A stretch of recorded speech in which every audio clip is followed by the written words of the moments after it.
Hello friends, আমি সুস্মিতা। আমার channel বাংলার সহজ রেসিপিতে আপনাদের সবাইকে স্বাগত জানিয়ে শুরু করছি আজকের ভিডিও। আজ আমি আপনাদের সাথে খুব সহজেই বাড়িতে কিভাবে ইস্ট ছাড়া নান রুটি তৈরি করে নেওয়া যায় সেটাই শেয়ার করব। সমস্ত ভিডিওটা দেখার অনুরোধ রইল। নান রুটি তৈরি করার জন্য প্রথমে আমি একটা মিক্সিং বোলে নিয়ে নিচ্ছি 1.5 কাপ পরিমাণ ময়দা। আপনারা আপনাদের ইচ্ছে অনুসারে ময়দাটা নিতে পারেন। দিচ্ছি স্বাদ অনুসারে লবণ, আধা চামচ চিনি, সামান্য পরিমাণ খাবার সোডা আর বেকিং পাউডার। এরপর দিয়ে দিচ্ছি আধা কাপ ফেটিয়ে নেওয়া টক দই। এরপর হাতের সাহায্যে সমস্ত উপকরণগুলো ভালোভাবে একটু মিক্স করে নিচ্ছি। দিয়ে দিচ্ছি 1 চামচ পরিমাণ রিফাইন তেল। তেলটাও ভালোভাবে সমস্ত উপকরণের সাথে একটু ভালো করে মাখিয়ে নিচ্ছি।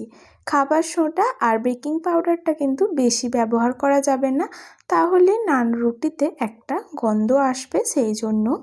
এরপর অল্প অল্প করে হালকা গরম জল দিয়ে একটা সফট ডো তৈরি করে নেব। দেখুন এই রকম একটা নরম ডো তৈরি করে নিয়েছি। আমার হাতে একটু একটু লেগে যাচ্ছে এই রকম করে। এরপর এটা মাখতে মাখতে একটু শক্ত হয়ে আসবে।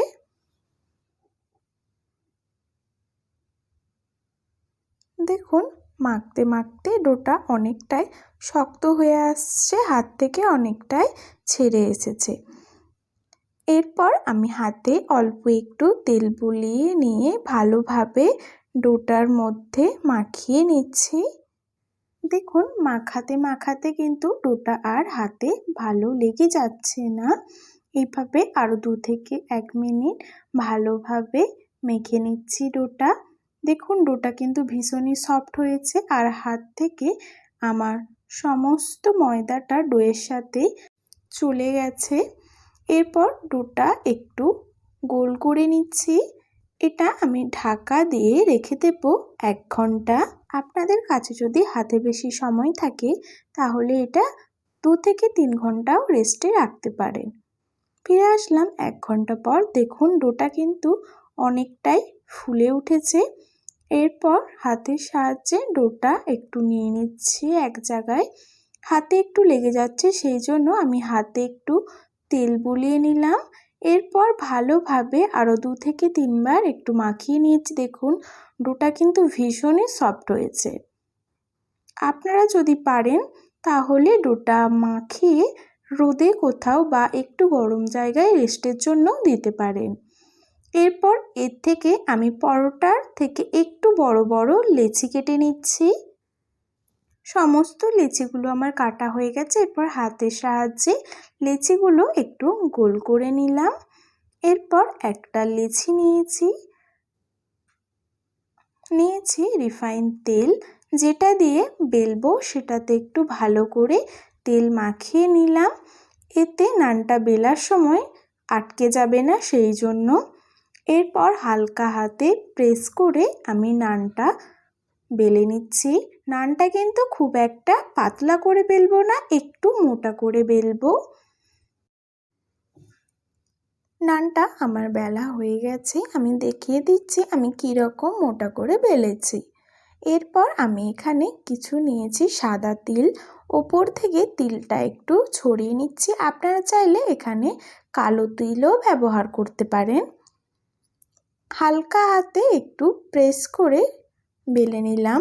দেখুন নানগুলো আমি ঠিক এই রকম মোটা করে বেলে নিয়েছি। দেখুন নানটা দেখতে কিন্তু ভীষণই সুন্দর হয়েছে। এই একইভাবে আমি সমস্ত নান রুটিগুলো তৈরি করে নেব। প্রথমে একটু তেল দিয়ে তারপরে এটা একটু মোটা করে বেলে নিচ্ছি।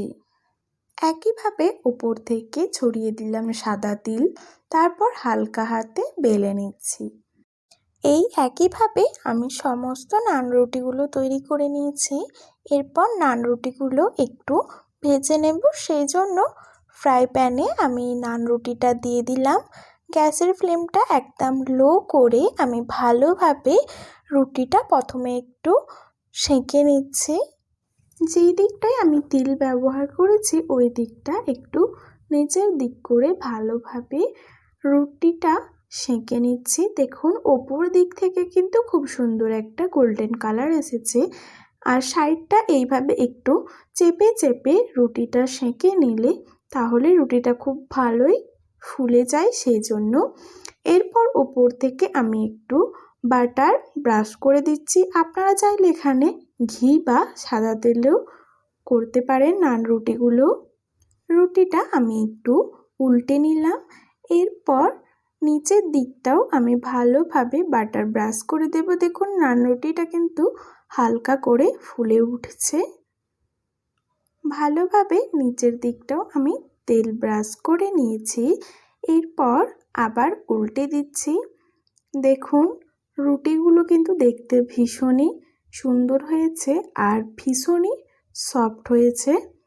দেখুন রুটিটা কিন্তু অনেকটাই ফুলে উঠেছে। এইভাবে একটু সাইডে চাপ দিয়ে রুটিগুলো তৈরি করলে রুটিটা ভালোভাবে ফুলে যায়।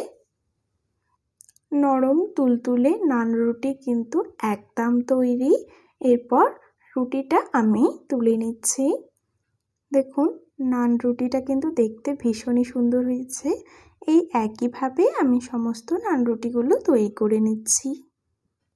তৈরি হয়ে গেছে নান রুটি। ভিডিওটা কেমন হয়েছে অবশ্যই কমেন্ট করে জানাবেন। ভালো লাগলে বন্ধু পরিজনদের সাথে শেয়ার করবেন। আমার চ্যানেলে নতুন বন্ধু হয়ে থাকলে অবশ্যই আমার চ্যানেলটা সাবস্ক্রাইব করে নোটিফিকেশান বেলটা অন করতে ভুলবেন না, আমার নিত্য নতুন রেসিপির আপডেট সবার প্রথমে পাওয়ার জন্য। আজ আসি, আবার কোনো নতুন ভিডিওর সাথে দেখা হবে। সবাই ভালো থাকবেন, সুস্থ থাকবেন, সাবধানে থাকবেন। ধন্যবাদ।